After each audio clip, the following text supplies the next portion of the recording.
Picture this. You open your fridge. It is empty. You are hungry. What do? Supermarket time. Easy and convenient, right? This is how our modern-day civilization functions since at least the early 20th century, when a certain Clara Saunders... Wait. Hold on. That can't be what it's called. Is that what it was called? World's first supermarket? Piggly Wiggly? Okay. Back on the script. Piggly Wiggly, the world's first supermarket, opened on the 11th of September 1916 CE in Memphis, Tennessee. But how about we rewind a bit and ask ourselves how we got to this point?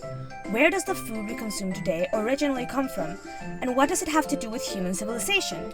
And Mr. Saunders' invention of the supermarket. That's what we're here to find out today.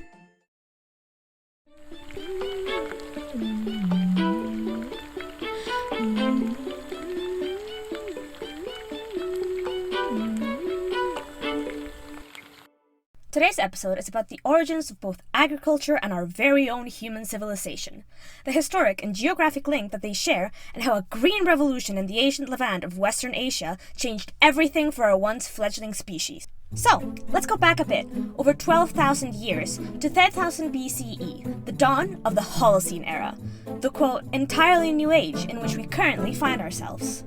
That's what Holocene means, apparently. Entirely new. Comes from Greek. Sounds kinda like hologram, probably related. But also, we're a food history channel, not an etymology channel, so, moving on!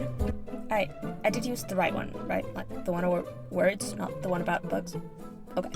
It is here in the Levant that our species makes the jump from nomadic hunters and gatherers to settled farmers. Exactly what started this process is not entirely clear, but there are many benefits to living somewhere permanently.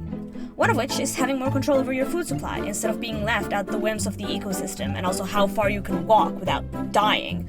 So, pretty easy to guess why we settled, but why here?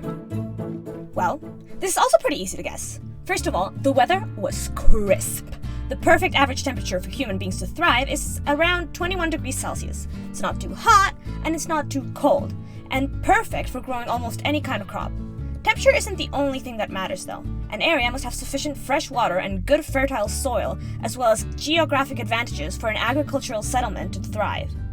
Looking at a map of the Levant in the Middle East, approximately 12,000 years ago it had, and it still does have, all of these elements. The historic and territorial heart of this region is called Mesopotamia, which is a Greek word that translates to the land between two rivers. The two rivers in question being the Tigris, here, and the Euphrates, here. All of a sudden, new plants dropped.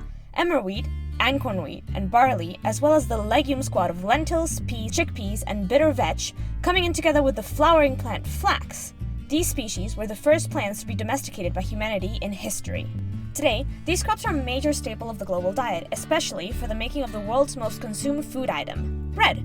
In 2023, the global production of wheat equal to 785 million tons, with the top 6 producers being China with 135 million tons, India with 105 million tons, Russia with 80 million tons, the United States with 49 million tons, France with 34 million tons, and Canada with 32 million tons. That took a while, so let me just show you the global production of lentils in 2022 here, the global production of barley over here, and let's put green peas up too, for good measure. Anyways, in case you didn't know, to domesticate something means to cultivate, tame, and control a natural thing, such as plants or animals, for human use. And hey, fun fact! Domestication of wolves by humans precedes the domestication of crops by at least 3,000 years, if not even more. These wolves evolved and morphed into our eternal companions, dogs, which means that sliced bread is the best thing since puppies! The domestication of the wolves served first and foremost for the protection of human hunter-gatherer tribes in the wildernesses. The founder crops that began to be domesticated after 10,000 BCE served, in a way, also as a form of protection because they were, and still are, essential in establishing food security for our ancestors as well as their descendants.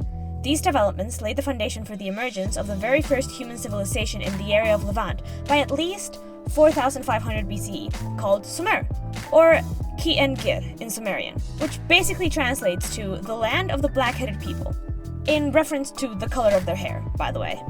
One can argue that no other civilization gave our modern world as much as the Sumerians did.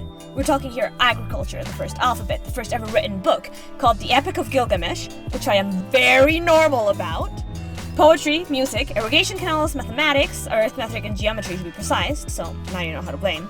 The oldest recorded laws, such as the Code of Hammurabi, for example. The wheel, chariots, harpoons, the farming plow, bread, and its liquid equivalent, beer, so now you know how to think. Plus, here's where the domestication of livestock, such as goats and cows for milk, piggies for meat and leather, and horse and camels for transportation, started. Truly the tail bracers of the time. What can I say? As amazing as all of that is, we're a food channel, so let's get back to that. In Mesopotamia, almost 12 millennia ago, we have the start of the agricultural revolution that would lead to the world you and I were born into. One can easily argue that the most important profession in the world is a farmer, for as without farmers, we would not have a civilization. Either Napoleon or Frederick the Great once supposedly said, "An army walks on its stomach." We can easily extrapolate that to mean that human civilization is built on agriculture, and without a stable food supply, all that we have become accustomed to would crumble to dust within no time. Plus, besides the basic necessity of food, it's also a joy to eat. Food is an integral characteristic to thousands of unique cultures around the world, the experience of coming together to eat being so intrinsically human. And I wouldn't want it any other way.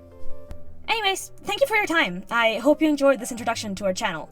Please like, share, and subscribe, that helps us out a ton. I'm your host, Camish, and I will see you next time here on Historic Chefs, tasty history, one ingredient at a time. Peace, love, and turtles. See you next time when we go into detail about the cow, milk, and dairy products at large.